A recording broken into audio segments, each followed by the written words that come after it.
അശാന നമസ്കാരം. നമസ്കാരം. എന്തെങ്കിലും വിശേഷം? എന്ത് വിശേഷം? സുഖമായിട്ട് പോണു. അതെ, ഞങ്ങൾ ഇന്ന് വന്ന് കുറച്ച് ആശാന്റെ കുറച്ച് കാര്യങ്ങൾ എന്താ കുഴപ്പം? പറ്റാവുന്ന മതി ഞാൻ പറഞ്ഞുതരാം. അറിയുന്ന കാര്യങ്ങൾ. എങ്ങനെ ഈ ഫീൽഡിലേക്ക് എങ്ങനെ വരണം? ഞാൻ ചെറുപ്പത്തിൽ സ്കൂൾ പഠിക്കുന്ന പ്രായമാണ്. കാരണം സ്കൂളിൽ പോകാൻ മടിയാണ്. സ്കൂളിൽ പോയിട്ടില്ല സത്യം. അപ്പോൾ നമ്മുടെ വീടിൻ്റെ അവിടെ ഒരു ആനോട്, അന്ന് ആനകളെ കാണാൻ പ്രിയമാണല്ലോ. എപ്പോഴെങ്കിലും എന്തെങ്കിലും ഒരു കാലത്ത് ഒരു ആനയെ കാണും. അപ്പോൾ ഇത് നമ്മുടെ വളപ്പ് കൊടുത്ത് കെട്ടുന്നില്ല ദിവസം. നാടേരി മണിക്കൊരു ആനക്കുട്ടീനെ പറഞ്ഞു. ലാസ്റ്റ് കൊട്ടിയൂർ ഉണ്ടായിരുന്ന അപ്പം അതിനോട് കൊണ്ടുപോകാം. അപ്പം അതിൻ്റെ പിന്നാലെ പോവും. ശനി ഞായറൊക്കെ സ്കൂളിൽ പോവില്ല. പിന്നെ അന്ന് വീട്ടുകാരുണ്ടാവില്ലോ, അമ്മയൊക്കെ പണിക്ക് പോവും. കാരണം അന്നത്തെ സൗകര്യങ്ങളാണ്, കാര്യങ്ങളാണ്. കാരണം പട്ടിണി ബാധാരപ്പെടാമല്ലോ. അപ്പോൾ നമ്മളെന്ത് ചെയ്യും? വീട്ടുകാർ അമ്മയൊക്കെ പണിക്ക് പോയി ഞാൻ നല്ലതിൻ്റെ പിന്നാലെ പോകും. സ്കൂൾ പഠിക്കുന്ന കാലത്ത് പിന്നെ സ്കൂളിൽ പോക്കില്ലാതെ പേര് പറ്റിയപ്പോഴാണ് വീട്ടുകാരായിരുന്നു. പേര് 10-15 വയസ്സായല്ലോ. സ്കൂളിൽ പോയില്ല. നല്ല ജയിക്കൂ, പഠിച്ചാലേ ജയിക്കൂ. അവർ തോറ്റിട്ടുണ്ട്. കഷ്ടി 3-ക്ക് എത്തിച്ചവർ 2 കൊല്ലം 3 കൊല്ലം ഇരുന്നിട്ടേ അവർ തോറ്റു. ഞാൻ ജയിക്കണ്ടേ? അമ്മക്ക് തെണ്ടുള്ള ഇഷ്ടേ. അങ്ങനെ പിന്നാലെ പോവും. അന്ന് ഞാൻ അത്യാവശ്യം കുറച്ച് മരം കയറും. ചെറിയ പനള കയറും. കണ്ണി കണ്ട മരത്തിൻ്റെ കൊത്തിപ്പിടിച്ച് കയറിയാണേ. ഒരു അണ്ണയുടെ സൈസായിരുന്നു ഞാൻ. ഒപ്പേര് ഞാൻ ഒരു വട്ടവട്ടിയായി വലിച്ചു ഇതൊക്കെയായിരുന്നു. അവരോ ചായയും ഇതൊക്കെ പഠിച്ചിരുന്നു. ഇപ്പോൾ വിശപ്പുണ്ടല്ലോ. അന്നത്തെ കാലത്ത് അതാണ്. അപ്പം പിന്നെ ഇങ്ങനെ പിന്നാലെ പോയി. പിന്നാലെ ദിവസം പോവും. സ്കൂളിൽ പോയില്ല. അങ്ങനെ സ്കൂളിൽ പോകാതായത് സ്കൂളിൽ പേര് പറ്റി. അങ്ങനെ ഇവർ കറക്കടമാതിരി സീർച്ചയ്ക്ക് പോകാനാണ്. നാരേരി മണിക്ക് അന്നവിടെ വലിയൊരാണെന്ന് ഗണപതി വന്നു. ലാസ്റ്റ് ശങ്ങളങ്ങര എടുത്ത് അതിൻ്റെ കൂടെ പോയി. അതിൻ്റെ കൂടെ വെറുതെ ഇതിൻ്റെ പിന്നാലെ നടന്നു പോയത്. ആനപ്പണിക്ക് വേണ്ടി പോയതൊന്നുമല്ല, ഇതിൻ്റെ പിന്നാലാണ് പോയി. അതായിരുന്നു ആശാൻ. ആദ്യത്തെ ആശാൻ പറഞ്ഞാൽ കണ്ടേങ്കാളിയാന്ന് പറയാം. കാരണം ഇതിൻ്റെ പിന്നാലെ അയാളുടെ കൂടെ അല്ലേ, ഈ ഗണപതി കൂടെ അല്ല, ഈ നാരേരി ഗോപാലസാനോട്ട് കൂടെ. പണിയൊന്നും അറിയില്ല. മൂപ്പരാണല്ലോ നമ്മളതിനെ ഒന്ന് ഇറക്കിയത്. പണി പഠിക്കുന്ന കൂടെ അത് ആറ്റുകാരനാവുന്നവരുടെ കൂടെ. അയാളുടെ 13 കൊല്ലം നിന്ന് അവിടെ ഗണപതി ആനക്കാണ്. പിന്നെ മൂപ്പര ഏതാണ് മാറുന്നത് ഞാൻ അമ്പലിക്ക് മാറും. ഏറ്റവും ഗണപതി ആനയ്ക്ക് തന്നെ താമസിച്ചത്. പിന്നെ ഉണ്ണിരാമത്തെ അയ്യപ്പനാനിക്ക് താമസിച്ചു കുറേ കാലം. നല്ല വഴക്കുള്ളതായിരുന്നു. ഇതൊക്കെ ഈ 15-16 വയസ്സ് ആ സമയത്ത്. അല്ല, ഈ ഉണ്ണിരാമത്താനി വന്നെങ്കിൽ 19 വയസ്സായിരുന്നു. 20 വയസ്സ്. 19 വയസ്സ്.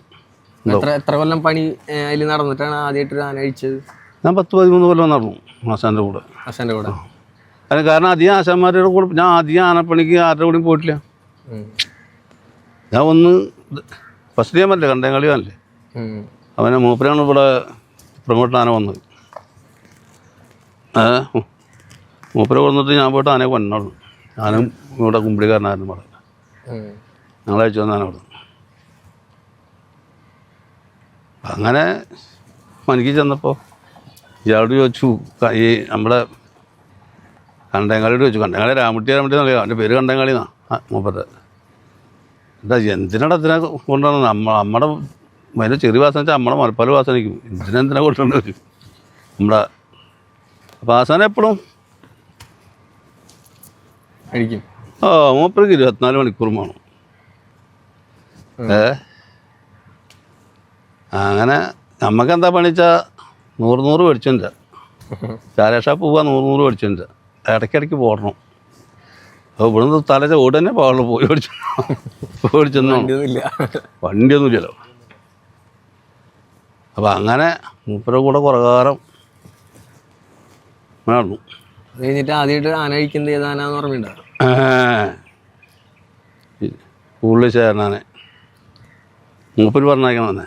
ഞാൻ അവരെ നാടാട് ഒറ്റയ്ക്ക് പോയിട്ട് ആന അടിക്കണ അത് നല്ല വഴക്കുള്ള ആനയാണ്. ഇപ്പം ഉള്ളവർക്ക് അറിയില്ല. ഇവിടെ വേറെ കുറേ റോമൻസ്മാർക്ക് അറിയാം ആനയെ പറ്റിയിട്ട്. നല്ല വഴക്കുള്ള ആന, ചില്ലറ ആനയൊന്നുമല്ല. ചേരൻ ഒരു 8 അടി 9 അടി താഴെയുള്ളതാണ്. ഫോട്ടോയിൽ കാണും. അതിനാണ് ഇരിഞ്ഞാലക്കുട അമ്പലത്തിൽ തന്നെ പോണ്. എൻ്റെ അടുത്ത് അന്ന് തിരുവമ്പാടിക്കാരെ തെറ്റിക്കണ സമയത്ത് ചങ്ങനാളങ്ങാർ തൃശ്ശൂർ പൂരത്തിന് എന്തോ ഒരു വിഷയത്തിൽ ഒരു ആനോട് അങ്ങോട്ട് പോയില്ല തൃശ്ശൂർ പൂജ. കൊല്ലം കാട്ടാമ്പാലയാണ് 3 ആന, അയ്യപ്പനാന, കുട്ടിഷ്ണാന, ഗണപതിയാന. ഈ 3 ആനയും കാട്ടാമ്പാലം എടുത്ത് വിളിച്ചുക. അപ്പോഴാണ് ഉണ്ണിത്തമ്പരാനും കോതര കൃഷ്ണുട്ടിയമ്പരാനോട് എൻ്റെ അടുത്ത് വരുന്നത്. അതങ്ങനെ ആന ചേരനാനെ കെട്ടിയപ്പണി പോയിരുന്നു. അണ്ട് ആന എന്നഴിച്ച് മാറ്റി കെട്ടിത്തരണം. ഒന്നുകിൽ നീ അഴിക്കണം, അതല്ലെങ്കിൽ അതിനൊന്ന് കുടിക്കും, അതിന് ബന്ധസ്ഥ കെട്ടിത്തരണം പോകും. അപ്പോൾ ഞാൻ രണ്ടിനായാലും ഇപ്പോൾ പറ്റില്ല, ആശം ഇല്ലാണ്ട് കൂടെ. ആശാൻ വന്നിട്ട് പറഞ്ഞതിനനുസരിച്ച് ഞാൻ ചെയ്യാറുണ്ട്. എന്താ പറഞ്ഞാൽ അതിനനുസരിച്ച് ചെയ്തുതരാം. അല്ലാണ്ട് ഇപ്പോൾ എനിക്ക് വന്നിട്ട് ഇപ്പോൾ രണ്ടും ചെയ്യാൻ പറ്റില്ല, കാരണം അതിൻ്റെ അടുത്ത് ആളില്ല. അത് കഴിഞ്ഞ് പിന്നെ പോണതാണ് ഇരിഞ്ഞാലോ കൊടുക്കാം. അങ്ങനെ അവിടെ ചെന്ന് ഞാൻ ആന എഴുന്നള്ളിച്ചിരിക്കുക. ആന എഴുന്നള്ളിച്ചിരിക്കുമ്പോൾ ഇടവം 1-ാം തീയതി ഏട്ടാ, നിങ്ങൾ ഏത് കൊല്ലാന്ന് ചോദിച്ചേക്കാരേക്ക് ആ ഒറ്റ ഓർമ്മയുള്ളൂ. ഇടവം 1-ാം തീയതി. അത് നല്ല ഓർമ്മയൊന്നു, കാരണം ചോമലാന അടിക്കാൻ പോലെ. അങ്ങനെ എന്നോട് വന്ന് പറഞ്ഞൂടാ, അങ്ങനെ തമ്പുരാന്മാർ വന്നിട്ടുണ്ട്, എന്നെ പറഞ്ഞാക്കാൻ അവർ പറഞ്ഞു. എന്താ എൻ്റെ അഭിപ്രായം ചോദിച്ചു. എനിക്ക് അഭിപ്രായമൊന്നുമില്ല. എന്താ അഭിപ്രായം? ഒരഭിപ്രായമില്ല. നിങ്ങളിപ്പോൾ എന്താ പറഞ്ഞാൽ അതിനെ ചെയ്യാനുള്ള എനിക്കൊരു അഭിപ്രായമില്ല. ഇനിയിപ്പോൾ നമുക്കിപ്പോൾ ആ ആനയായാലും ശരി, ഈ ആനയായാലും നമുക്ക് ചോമര തന്നെ, കാരണം ഞാൻ തന്നെ കൊണ്ടുവരണം. പിന്നെ വെക്കൽ വിഷയം ഒരു വ്യത്യാസം തോന്നില്ല. അയ്യൊരു കാഞ്ഞ് സർക്കാരപ്പം അതിനെ പോയി അഴിച്ചോ. അപ്പം ഞാൻ ചോദിച്ച അച്ഛനത്, ഞാൻ ഒരാനെ കെട്ടിയച്ചിട്ട് ശീലക്കില്ല ഒറ്റയ്ക്ക്. എന്തായാലും മെത്തേഡൊന്നും എനിക്കറിയില്ല. കാരണം അറിയാത്ത കാര്യങ്ങൾ പറഞ്ഞിട്ടില്ലല്ലോ. അപ്പം എന്നോട് പറഞ്ഞു, നീ പൊയ്ക്കോ, ഈ അമ്പലത്തിലല്ലേ പോകണം, നീ പൊക്കോ, അതാണ് ഒരു ചോറായിക്കോളും പറഞ്ഞു. അങ്ങനെ അവിടുന്ന് അവരോട് പോന്നു. പിറ്റേ ദിവസം വന്ന് ആന അഴിച്ചു. അപ്പോൾ ആന ചങ്ങലങ്ങത്തിനാക്കണം, ഒറ്റ ചങ്ങലക്കാണ് ചങ്ങലങ്ങത്തിനാക്കണം. വാറാക്കിയില്ല. ഇത്ര വന്നിട്ട് പുളി ഇത്ര ഉണ്ടാണ് പുളി നമ്മളെ പുറത്ത് നിർത്തി ചങ്ങലങ്ങത്ത് പോയി. അതാണ് ആന അഴിക്കാൻ പറ്റാൻ നിന്നത്. അല്ലാണ്ട് ആന അഴിക്കാൻ ആനക്കാരില്ലാണ്ടല്ല. അപ്പം എനിക്ക് ഇതിനെ കുറേ മെത്തേഡ് അറിയാറുണ്ട്. കാരണം കണ്ടിട്ടും പിന്നെ ഇപ്പം എൻ്റെ കൂടെ കുറച്ച് നിൽക്കുന്നുണ്ടായിരുന്നു ഞാൻ ഒരു 3 മാസം ജാനകി. അപ്പോൾ അതുകൊണ്ട് ആൻ്റെ എല്ലാ കാര്യങ്ങളും എനിക്കറിയാം. കാരണം ഒരാനയും കൊണ്ട് പോയാൽ ഒരാനയും കൊണ്ട് ചെന്നിട്ട് നമ്മളിപ്പോൾ അതിനെ കൂട്ടാൻ ഇതിൻ്റെ മുകളിൽ ആളാണ് ചടിക്കുക. അപ്പോൾ ആന ഷട്ടായി ബന്ധസ് ചെയ്താൽ പിന്നെ ബന്ധസ് ചെയ്യാം, ഒന്നും ചെയ്യാനാ. മുകളിൽ ആളാണ് ഒരു കല്ല് അനങ്ങളുടെ കല്ല് കഴിച്ചായി. അന്നപ്പോൾ അങ്ങനെയാണോ ചെയ്തത്? അന്ന് ഞാൻ പുള്ളി വലിയാനെ കൊണ്ടുപോയി, ഗണേശനെ കൊണ്ട് അതിൻ്റെ അടുത്തേക്ക് നിർത്തി, അതിന് മുകളിൽ ആളെ കയറ്റി. ഇവിടെ കൂടുതൽ ചെക്കൻ ഉണ്ടാകുന്ന അവനെ ഞാൻ അതിന് മുകളിൽ ചാടിച്ചു. അവനറിയാം, അവൻ്റെ കൂടെ കുറച്ച് ദിവസം ഞാനേ താമസിച്ചിട്ടുണ്ട്. ഈ പയ്യൻ എൻ്റെ കൂടെ ഈ ചേരനാനിക്കൻ ഒരു 2-3 മാസം. പിന്നെ ചന്ദ്രശേനാനിക്ക് പോയി ഗോത്ര, ഞാൻ തമ്മിൽ മാറിയപ്പോൾ അവനെ ചാടിച്ചു. ഞാൻ ചാടിച്ച് അവിടുന്ന് നോട്ടുള്ള ആന അയച്ചു പോയി. പിന്നെ അവിടെ ഒന്നും ചെയ്യാൻ പറ്റില്ല, അവിടെ നിന്ന് ചെയ്യാൻ പറ്റില്ല എന്ന് നമ്മുടെ അമ്മയ്ക്കില്ല. അതിന് മേലും മുറി കണ്ട് നമുക്ക് അടിയിട്ടു. അങ്ങനത്തെ ഒരു കാലഘട്ടമാണ്. അതിനെ അവിടെ അടിച്ച് ഞാൻ ചളവറയ്ക്ക് വിട്ടു. ചളവറ കൊണ്ടേ കെട്ടിയാനെ. അപ്പോൾ ഈ പെരുങ്കോട് സ്കൂളിൽ മാഷുണ്ട്, അങ്ങോരെ വീട്ടിൽ കൊണ്ടേ കെട്ടി.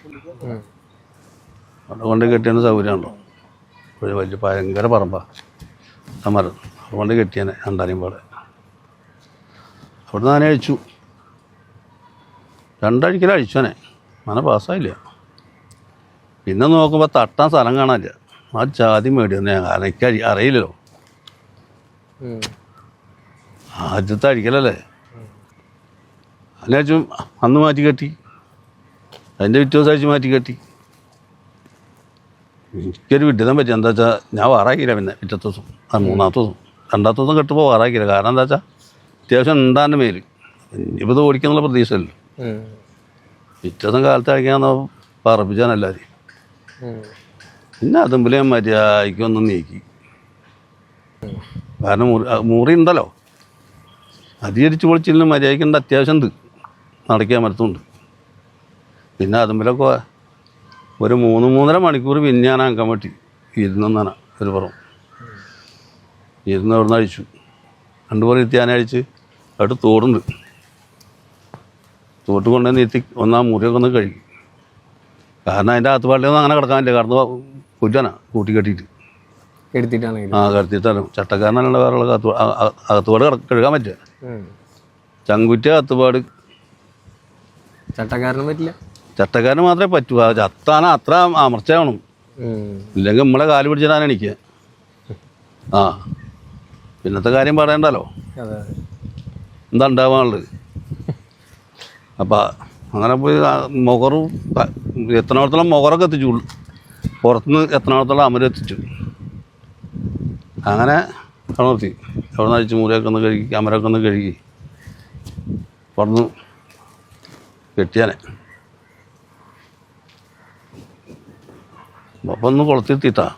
നാളെ ചെല്ലുമ്പോൾ എന്താ അറിയില്ലല്ലോ, ഓടിച്ചാലോ. പിന്നെ ഇതിന് അത്ര ഗ്രഹമാണ്ടേ. പിന്നെ ഇരിക്കാൻ എന്താപ്പത് ഉണ്ടാവണല്ലേ, അത്യാവശ്യം ഉണ്ട് മതിയായി. അങ്ങനെ അവിടുന്ന് പിറ്റേ ദിവസം അവിടുന്ന് അഴിച്ചാനെ. അഴിച്ച് നേരെ തിരുവാപ്പുറയ്ക്ക് വിട്ടു. അവിടെ പണിയുണ്ട്. പണിയുണ്ടാവും. അന്നൊന്നും ഇങ്ങനെ ആനോളില്ല. പണി ഇഷ്ടംപോലെ പണിയാണ്. ആനൊന്നും തിരുവാപ്പുറം കെട്ടി കഴുകൂല്ല, ഒന്നുമില്ല. മുറിയൊക്കെ ഒന്ന് കഴുകും. ആനയെ കൊണ്ട് പോവും. ഞാൻ ചെല്ലുമ്പോൾ ഒരു 10-15 മണിയാവും ആനയുടെ എത്തുമ്പോൾ. വേറെ ഒന്നല്ല, ആനൊന്ന് ഇതാവണം, ഒന്ന് പനിക്കണാണ്. അതിൽ ഈച്ചന് നാനിക്ക് പകരം തിന്നാൻ പറ്റിയല്ലോ. കാരണം ഈച്ചാട്ടുണ്ടേ, രാത്രി മാത്രമേ ഉണ്ടാവുള്ളൂ. ഞാൻ ഒരു 4 പട്ടുവട്ടി കൊണ്ടിരും. ഒരു 5-8 ഉണ്ടാവും. അത് വെച്ചോട്ട് ഞാൻ കെട്ടി വെച്ച് വരുമ്പോൾ ഒരു 4 മണിയാകുമ്പോൾ ഞാൻ പോരും. കൂടെ എത്ര പേരുണ്ട്? 3 ആളുണ്ട്. ഞങ്ങൾ 2-3 ആളുണ്ട്. അതിൽ ആന പറ്റെങ്ങനെ ഉണക്കി പറഞ്ഞാൽ അങ്ങോട്ട് ഉണക്കിയാണ്. അതിൻ്റെ സുഖാന്ന് വെച്ചാൽ അതിൻ്റെ കെട്ടിപ്പറക്കെന്ന് വെച്ചാൽ ആൾക്കാർ ഈ ആന വെളിച്ചാൻ പഴിക്കണതിൻ്റെ മുകളിൽ കാണണം. മണ്ണാലും ചെളിയാലും പൊടിക്കാൻ ഇരിക്കില്ല. അന്ന് ഞാൻ അടിക്കണതിന് മുമ്പേ. പിന്നെ അങ്ങനെ പൊടിക്കെടുത്തിട്ടുണ്ടെങ്കിൽ കാര്യങ്ങളൊക്കെ തൊട്ടായി. ഇന്നമാതിരി വഴിയിലടിച്ച് പോകാൻ പട്ട ആളില്ലെങ്കിൽ മുകളിൽ നിന്ന് ആളിറക്കാൻ പറ്റുക. കുളത്തണാനെ വല്ല പോശമ്പലും കുളത്തിലാണ് ഇറക്കണം വെച്ചാൽ. എന്നിട്ട് വേണം പട്ട 2 ആളാകുമ്പോൾ. ഇല്ലെങ്കിൽ അത് അമ്മയില്ല. അതൊക്കെ മാറ്റിയെടുത്തു. കാര്യങ്ങളൊക്കെ ആയി. അങ്ങനെ ഇരിക്കുമ്പോഴാണ് കോഴിക്കോട് കച്ചവടമാണ്. ഒരു കൊല്ലം കഴിഞ്ഞിട്ട് അന്ന് ഏറ്റവും ടോപ്പ് വരയ്ക്കാണ് വിറ്റ് പോകണം. 1 ലക്ഷം റുപ്യക്ക് അന്നത്തെ കാലത്ത്. ടോപ്പ് വരെ എന്നൊക്കെ 25, 30, 40, 50 ഒക്കെ ഉള്ള കാറാണ്. 40,000, 50,000 ഉള്ള കാറാണ് ആ ടൈമാണ്. അങ്ങനെ കോഴിക്കോട് വിറ്റ് പോയി. അവിടേക്കാനോട് നന്നാക്കിയിട്ടാണ് ഞാൻ പിന്നെ ആന ചികിത്സിക്കാൻ വന്ന വൈദ്യമത ചികിത്സ.